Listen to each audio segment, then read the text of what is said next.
Olá, aluno! Na aula de hoje, vamos conversar com o advogado Robson da Cunha Meirelles.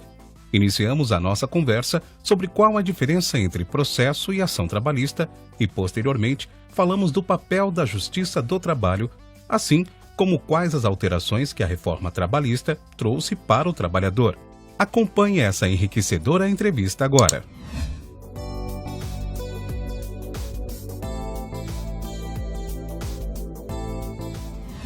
É um conjunto de regras existentes na legislação e no próprio sentido material da Justiça do Trabalho que ordenam as situações de como funciona a Justiça do Trabalho, estabelecendo prazos, estabelecendo o organograma da Justiça do Trabalho, varas, competência, etc., e através de órgãos auxiliares da Justiça do Trabalho, como, por exemplo, o Ministério do Trabalho também, que em tese caminha ali junto com a Justiça, para estar também atuando como órgão fiscalizador de coisas que são da competência do Ministério do Trabalho, que é especificamente mais a questão fiscalizatória, tal, de direitos humanos, a questão de trabalho escravo, tal, que na nossa região aqui em tese não é muito comum, é uma situação mais interiorana, mais para a área rural.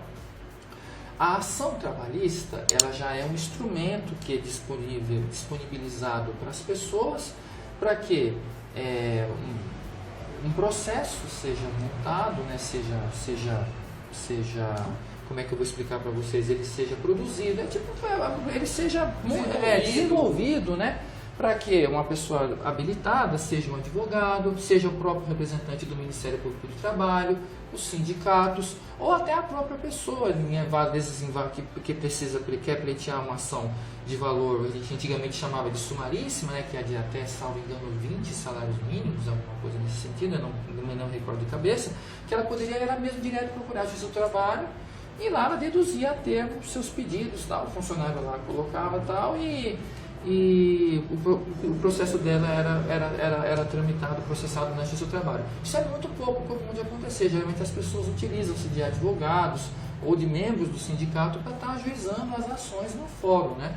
Então, o processo do trabalho, ou aquela pessoa legalmente habilitada, né, ela deduz a termo vários pedidos. Ela explica a pessoa, olha, funcionário trabalhou período tal, não teve vínculo empregatício, ou se teve, não teve as suas horas extras pagas, ou se teve, eventualmente teve uma doença do trabalho ocasionada pelo ambiente de trabalho que era um ambiente nocivo, etc. Tinha exposição a agentes insalubres que porventura não eram pagos, e da mesma forma, aí eventualmente monta-se uma petição inicial e se distribui na Justiça do Trabalho. Lembrando também que não apenas pessoas físicas, funcionários, empregados podem se utilizar da Justiça do Trabalho. Empresas também podem atuar como autoras na Justiça Trabalhista.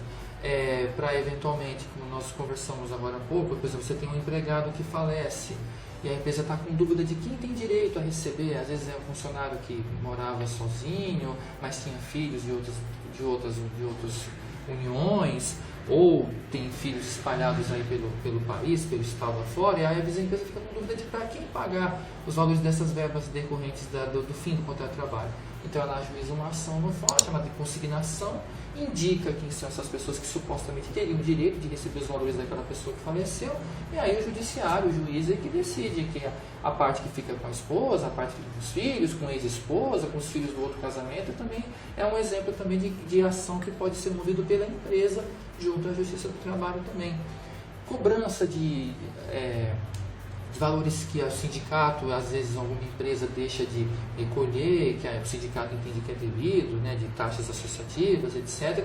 Também essas ações de cobrança, em tese, também são ajuizadas na Justiça do Trabalho para a cobrança desses emolumentos também na Justiça do Trabalho. São alguns exemplos aí de processos trabalhistas e ações trabalhistas, a diferença entre uma coisa e outra.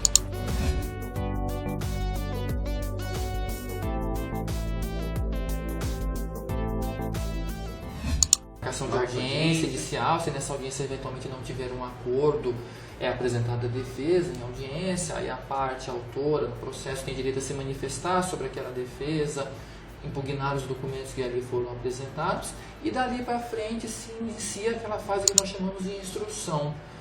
Na própria audiência o juiz pode determinar aí a oitiva de testemunhas, depoimento das partes para elucidação daqueles fatos que são alegados em defesa ou alegados na inicial, ou eventualmente alguma coisa que precisa de prova, né, que dependa de prova, ele determina a realização de uma perícia, seja para apurar as condições de insalubridade de uma determinada empresa, né, ele nomeia um engenheiro de segurança para estar indo até o local fazendo uma vistoria das condições que existem no local, ou se essa pessoa alega que teve uma doença, aí, um acidente, tá, e precisa ser avaliado por um médico, o juiz também nomeia um médico do trabalho para estar fazendo essa avaliação, o ortopedista, depende do problema de saúde, a especialidade do médico que vai estar analisando, e aí depois o processo tem todo o seu trâmite, essas provas são concluídas para o juiz poder, mais para frente, estar dando a sentença dele no caso, né?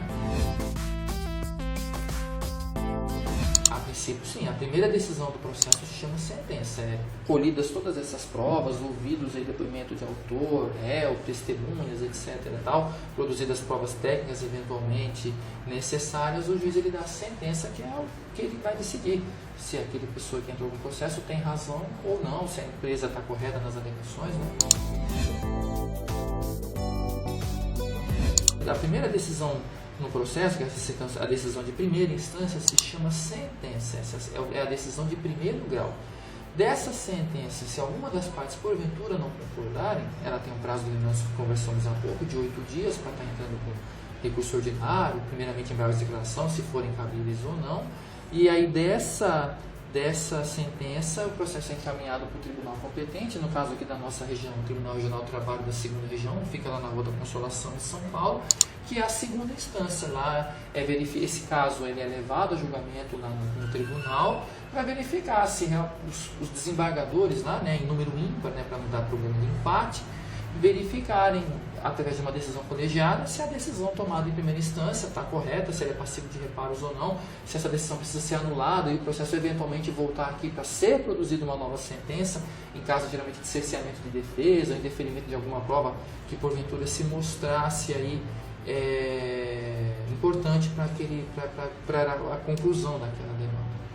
E eventualmente essa decisão lá de São Paulo, produzida, que aí já ela não chama de sentença, ela se chama acórdão, né, que é uma decisão acordada entre várias pessoas, no caso aí um número de desembargadores, uma das partes aí também não concordando com essa decisão, ela pode interpor recurso ao Tribunal Superior do Trabalho, lá em Brasília, mas já são mais situações específicas, né, você não pode remexer em provas do processo, seriam assim, mais situações estritamente processuais que estariam sendo levadas para julgamento no Tribunal Superior do Trabalho, que é localizado em Brasília.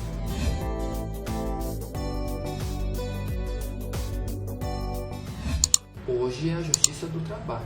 Antigamente era a Justiça Comum, né? As varas cíveis julgavam as demandas decorrentes de acidente de trabalho, e com a implementação, né, entrada em vigor da Emenda Constitucional 45 de 2004, que em tese era a primeira reforma trabalhista, antes dessa que foi feita agora no ano passado, né, lá em 2004, teve uma reforma que ampliou muito a competência da Justiça do Trabalho.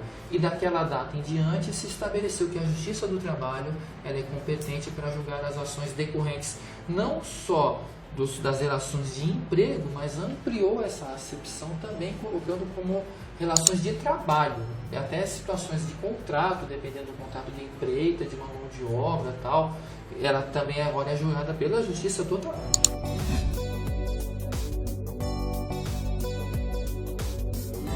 Essa reforma, né, até tive que anotar aqui porque ela trouxe uma mudança muito grande nas relações de trabalho, né? Então, assim, ela modernizou a relação trabalhista e flexibilizou, essa é a palavra correta, muitas situações que antigamente eram um pouco, entre aspas, engessadas, né? Então, o que acontece? Hoje em dia, as férias podem ser fracionadas, né, em 3 períodos, né? Sendo que um desses períodos pelo menos tem que ser de 15 dias, que subtende que as férias são de 30 dias. Então, a primeira metade ela tem que ser cumprida integralmente e depois pode ser fracionada em 2 períodos. Isso é uma mudança importante que a legislação trouxe. A flexibilização da jornada de trabalho também, que ela, embora limitada a 220 horas mensais, mas assim, houve uma flexibilização com relação ao cumprimento da jornada pelos empregados, e aí eu entro na questão do trabalho intermitente, ou seja, um funcionário ele pode prestar serviço numa empresa X, numa empresa Y, numa empresa Z, cada uma com seu contrato separado, desde que um contrato não atrapalhe a realização do outro. Então ele pode realizar vários trabalhos simultaneamente, de forma intercalada. Em tese, não ficou mais fácil agora com a implementação da reforma trabalhista, né? A reforma deu uma importância muito grande para a negociação entre funcionário e empregador, ou seja, através de um contrato onde se estabelecem aí várias obrigações de ambas as partes. Antigamente esses contratos eram muito questionados na justiça, então assim, era muito fácil anular esses contratos na justiça do trabalho antigamente. Hoje em dia se dá uma valoração muito grande a esses tipos de contrato, ou seja, permitindo uma maior flexibilização entre a relação de trabalho especificamente, né? E também uma questão importante que a reforma trabalhista trouxe, que não estava contemplada pela legislação anterior, que agora também está a questão do home office, né? Que você vai desenvolver o seu trabalho aí de casa, sobretudo quem trabalha com computador, né? Que você tem um sistema aí no seu notebook, eventualmente você consegue fazer todo o seu trabalho de casa, né? Então isso daí também ficou agora regulamentado pela reforma trabalhista, né? A questão também do pedido de demissão formulado pelo empregado ou uma eventual justa causa. Antigamente os direitos do empregado eram muito poucos, né? Não se tinha acesso à multa de 40% do fundo de garantia, não tinha pagamento de aviso prévio, não tinha concessão do seguro-desemprego. Com a legislação trabalhista agora, dava a possibilidade de recebimento de metade do aviso prévio, metade da multa de 40% sobre o fundo de garantia. O saldo de garantia ele pode, através aí de uma guia, né, que o empregador expede, né, que é aquela guia TSCT, e a própria rescisão, ele pode sacar uma parte do fundo de garantia, que é em torno de 80%, mas continua não tendo direito a receber o seguro-desemprego. Essa é uma mudança importante que a reforma trouxe também. Uma outra reforma, uma alteração, né, que foi trazida pela reforma também, que é muito importante. Isso é um ponto de crítica muito grande de nós advogados que militamos na Justiça do Trabalho, sobretudo quando a gente está pelo lado dos empregados, é que a reforma ela trouxe um tabelamento das ações indenizatórias na Justiça do Trabalho. Então, antigamente, quando você tinha uma demanda trabalhista, que havia um acidente de trabalho, um reclamante se queixava aí de alguma doença e tal, em caso de deferimento desses pedidos, os juízes eles arbitravam conforme o caso, né, o valor dessas indenizações. Hoje não, hoje em dia as lesões são classificadas em lesões leves, médias, graves, gravíssimas, e existe um tabelamento de tantas vezes o salário daquele empregado é a forma que vai ser utilizada para pagamento dessas indenizações. Isso criou, na minha concepção, né, que eu acho que é uma crítica muito grande que você faz dessa reforma, uma diferenciação de empregados, né, porque você, por exemplo, você tem numa empresa um engenheiro e um subalterno lá, né, um empregado dele, que é subordinado a ele naquela empresa, e digamos que, por exemplo, uma viga despenque lá de um determinado local e atinge esses dois funcionários e ambos vão ter lesões. Evidentemente que o engenheiro vai ter um salário maior que aquele empregado que é subordinado a ele. A indenização vai ser calculada, tipo, sei lá, por exemplo, 40, 50, 60 vezes o salário de ambos. Só que o engenheiro vai receber um valor maior do que o empregado subalterno. Por quê? Porque os salários são menores. Então isso é uma injustiça, porque se a lesão é a mesma em ambos, por que ambos têm que receber indenizações diferentes? Então, essa é aí que você acaba criando empregados de classes diferentes. Então, assim, todo aquele trabalho que a Justiça do Trabalho sempre teve de socialização, de ser uma justiça séria, de justa, de pacificação social, ela acaba criando aí uma questão de diferenciação de valores que a gente, no meu modo de entender, e de muitos colegas juristas, aí, advogados, até mesmo desembargadores, juízes, é uma questão que ela necessita de reparos. A gente espera que o Supremo Tribunal Federal, aí, em momento oportuno, ele corrija essa questão. A reforma, o intuito dela foi de modernizar a legislação trabalhista. Então, assim, ela deu muito a questão de valoração daquilo que é negociado entre empresa e empregado. Isso é uma questão interessante, sobretudo para aqueles cargos assim, de maior de um valor de salário maior, de uma questão aí de cargos de chefia, cargos especificamente mais apurados, né, mais bem remunerados tal, que hoje em dia pode ser, essas questões aí podem estar sendo dirimidas por contrato entre empresa e empregado. Antigamente essas questões eram facilmente anuladas pela Justiça do Trabalho, né? A questão de você constituir um CNPJ para prestar serviço específico para uma empresa, isso não era visto com bons olhos antigamente pela Justiça do Trabalho, hoje pela legislação trabalhista já em tese é possível, né? Então, basicamente a reforma, os pontos principais dela são esses. Então, tem pontos bons e tem pontos ruins, né? Então a gente espera aí que com o tempo essas questões aí possam ser mais solidificadas e o Supremo Tribunal possa dar uma interpretação melhor para alguns pontos polêmicos dessa reforma.